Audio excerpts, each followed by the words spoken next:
Well, we said we were going to do it. Took a little longer than expected, but we were kind of busy. The brand new TMX bike. So this is the Trike. I mean, we had a grand old time on it. All the guys crashed on it. They looped out. It was hilarious. Well, all right. Well, let's go over this bike. We got the Trike with some extra parts on it and some modifications made to it. So immediately I could tell that you have a pair of different handlebars on it. Yeah. Yep. These are some old handlebars. So you went for a pair of newer, BMX style handlebars. What made you stay core to the Trike and keep the grip? Well, I just like the way that these are the real feel Trike. Can we just go ahead? Just tell them the truth. We didn't have any grips. We didn't have any grips, so I put on the old grips. The only ones I could find, and they were super easy to put back on. That's so crazy. The stem, you feel confident in this one bolt thing right here? Yeah, this is actually the same stem that had that weird tightening system where you could loosen it. Mm-hmm. So the stem was also like this long. So it was all the way up here at like the most bottom point. Yeah. So I had to trim it and then put a new bolt in and a new shim at the bottom. Okay. So I did that so we could slam it, and then I had to crank this open to fit the handlebar in, and then crank it closed and just tighten up this bolt as much as I can. That's so sketchy. It should hold for a good amount of time, I think. I hope so for bad. you. On the front end, you can see Matty has a better style wheel. I'm pretty sure this was on the green bike. Yeah, I don't know why you would think that, but it could have possibly been on the green bike. And then I ran out of black spray paint, so I didn't get to do the full finishing job.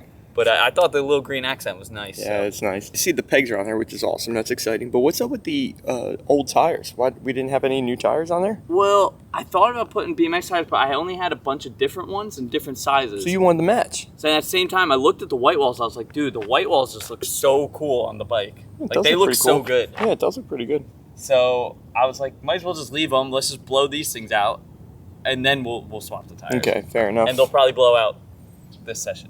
Yeah, it looks pretty good though. It's gonna go quick. So it's just a very appealing bike though, isn't it? It does look pretty good. Now, if you go over here, Matty's got a seat that was installed on here. Yeah, so this is the seat post is 31.8. I found a modification. So, when I pulled the seat out, I didn't have the right seat post for it. So I basically just took a shim of metal, hammered it in, and then put this mongoose seat I had, a little one-piece mongoose seat, saved some weight because we had the big fat one on there. So it probably trimmed like 10 pounds off the bike. Yeah, and that's pretty good. Yeah, just with a little hammer in there, it's perfect. So we have the stock one-piece cranks on here.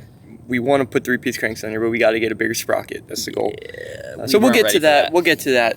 We still have the foldability, which is nice. Yeah, no, it's perfect. So the back wheels, these are all factory, but you did some modifications to the drivetrain. Yeah, we had to do a lot. So basically it has an internal 3-speed hub, and then on the bottom of here, it has this pulley that was on a bracket, but the bracket stuck down farther than the chain and had this pulley mounted on it to take some chain slack out.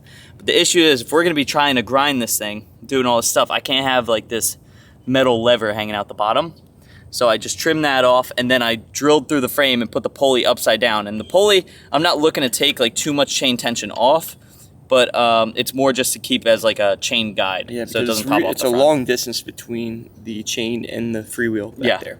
And that's as close as I could get it right now. If I could find a half link, a little half link for this chain, I might be able to take a little more slack out. But I already took some. Yeah, because back here you can see it's got this. It's got a separate one, so I already took a link out of this chain as well, and got these as close as they can. But the teeth are almost touching, so very close. I can't really take out much more. So both chains have to be like perfectly adjusted. So let's talk about the 3-speed setup right here. So 3 speeds basically has a cable that runs all the way in, and then this piece spins and spins back in. That's how you adjust your internal 3-speed. But because we were cutting the cable, I have to have it in the hardest gear. And what I did is basically just put like a cable narp on the end to hold the cable tight so that it's locked into the hardest gear right now. So technically, if we want to change it, I could just loosen up on here. That's nice. The chain will go in, and now you'll be into a That's a good little gear. addition. So yeah, it just stays in the hardest gear right now. So let's put the bike back up again. Let's check this out. I think this is the biggest modification that you made yourself. Yeah. So we had that big old basket on here that basically took everyone out of the game. Yeah, that was the reason why everybody ate it. That was hilarious. 4 people tried to step back off of this and went to their backs. So I knew we had to get rid of that. And then once I took the basket off, it just had this giant opening right here. And I just went and bought some steel, got the welder out, the welder wasn't working because the wire was too rusted, so it wouldn't feed through the system. So I had to go back to Home Depot, go get some new wire, bought a new spool, and then got the welder out and just started playing with this and welding up as much as I possibly can. Oh, it looks pretty awesome. So now this is like pretty cool because I think there's a lot of tricks you could do by standing on here. Yeah, you look like a chariot racer now. Yeah, and it's like, oh, you could go so fast too, I think. Well, let's go do it. We are here at the Bonita Skate Park, and we're gonna have some fun today. Let's go make this happen.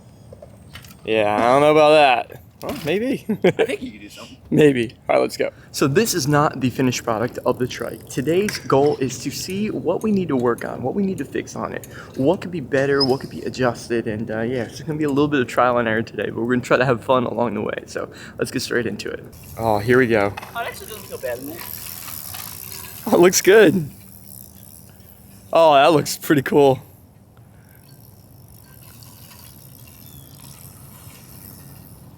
Feel pretty good in the back. Yeah, it does look better than I expected, at least. Ooh, that was nice. I got one wheel over. All right, well, I'll get ready. All right, we're bringing some speed. See how it looks from this angle. Oh, that was cool. All right, we got another trick right here. Trike special. Enough for the kickhead. Nice, that was cool. Yeah, the handlebars are moving so much. Yeah, so what's it? You couldn't put the BMX fork on there because the head tube's too long? Head tube's huge. Also, it's a 1-inch steer tube. So I would really need to like rig up a system to... Yeah, wow, that's gonna be tricky. I mean, I could get a 1-inch... I'd have to get a 1-inch threadless fork. Like BMX fork, but then it wouldn't really be like a BMX fork. Yeah. Basically just be a fork that's threadless. Wow, So- that's tricky. We're gonna have to come up with a game Yeah, I plan mean, for this one. Because the stem's the worst, the weakest link right now. Yeah, but I could just put a screw right through the middle. That's your game plan, put a screw. I've seen it done a million Oh, times. it's so bad. Yeah, because I mean, like these that. aren't meant to hold too well.